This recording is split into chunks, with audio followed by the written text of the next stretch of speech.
Tuesday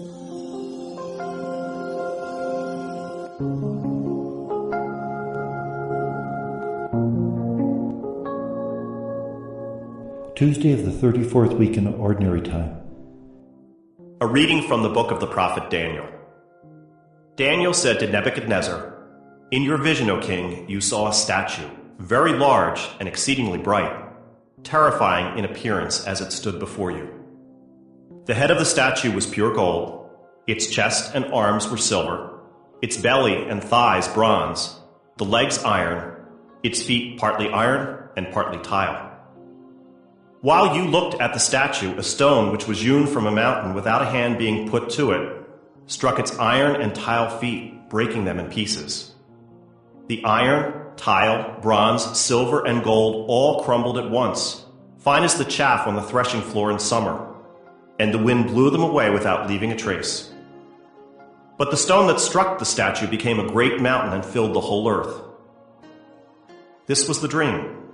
The interpretation we shall also give in the king's presence. You, O king, are the King of kings. To you the God of heaven has given dominion and strength, power and glory. Men, wild beasts, and birds of the air, wherever they may dwell, he has handed over to you, making you ruler over them all. You are the head of gold. Another kingdom shall take your place, inferior to yours.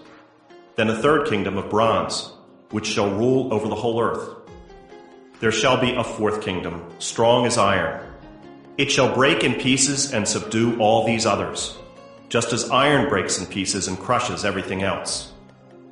The feet and toes you saw, partly of potter's tile and partly of iron, mean that it shall be a divided kingdom, but yet have some of the hardness of iron. As you saw the iron mixed with clay tile, and the toes partly iron and partly tile, the kingdom shall be partly strong and partly fragile. The iron mixed with clay tile means that they shall seal their alliances by intermarriage, but they shall not stay united any more than iron mixes with clay.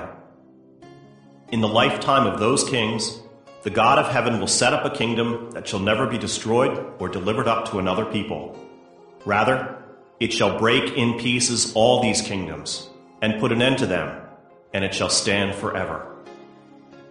That is the meaning of the stone you saw hewn from the mountain without a hand being put to it, which broke in pieces the tile, iron, bronze, silver, and gold. The great God has revealed to the king what shall be in the future. This is exactly what you dreamed, and its meaning is sure. The word of the Lord. The responsorial psalm. The response is, "Give glory and eternal praise to him. Bless the Lord, all you works of the Lord. Praise and exalt him above all forever. Give glory and eternal praise to him. Angels of the Lord, bless the Lord. Praise and exalt him above all forever. Give glory and eternal praise to him. You heavens, bless the Lord. Praise and exalt him above all forever. Give glory and eternal praise to him. All you waters above the heavens, bless the Lord. Praise and exalt him above all forever. Give glory and eternal praise to him. All you hosts of the Lord, bless the Lord. Praise and exalt him above all forever. Give glory and eternal praise to him." A reading from the Holy Gospel according to Luke. While some people were speaking about how the temple was adorned with costly stones and votive offerings, Jesus said, "All that you see here, the days will come when there will not be left a stone upon another stone that will not be thrown down." They asked him, "Teacher, when will this happen? And what sign will there be when all these things are about to happen?" He answered, "See that you are not deceived, for many will come in my name, saying, 'I am he,' and the time has come. Do not follow them. When you hear of wars and insurrections, do not be terrified, for such things must happen first, but it will not immediately be the end." Then he said to them, "Nation will rise against nation, and kingdom against kingdom. There will be powerful earthquakes, famines, and plagues from place to place, and awesome sights and mighty signs will come from the sky. The Gospel of the Lord.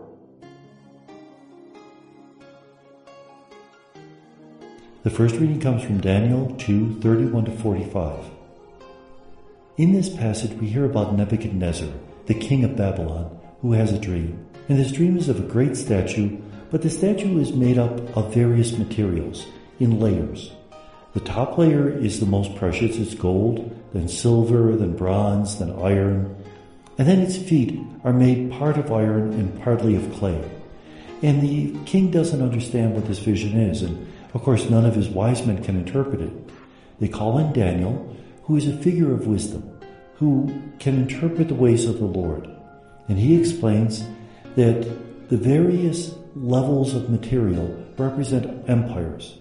So he's probably talking about the Assyrian Empire, the Babylonian, the Persian, and the feet, the fourth kingdom, are the Seleucid Empire. Remember, the Seleucid Empire went from Istanbul to Karachi with many, many different cultures. And so it was a mixed empire, much like the Austro-Hungarian Empire before World War I, which was called the powder keg of Europe, because there were so many nationalities fighting each other. Likewise, in the Seleucid Empire, there are so many nationalities, and a rock will hit the feet and a whole statue will crumble. And that rock is the people of Israel, that they will be able to shatter what seems unstoppable, because they are a rock which belongs to the Lord alone.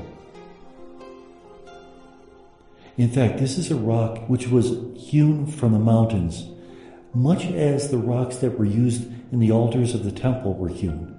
They are a holy people, just as the temple in Jerusalem is holy. The Gospel is from Luke 21:5-11. Jesus talks about the destruction of the temple, that not one stone would be left upon another. The temple he was looking at was a glorious structure, because Herod had spent many years restoring it, and so by the time of Jesus, it was magnificent. Well, he says that it will be destroyed, and his disciples naturally ask when. And he says, be careful of what people say. They'll say it's here, it's there.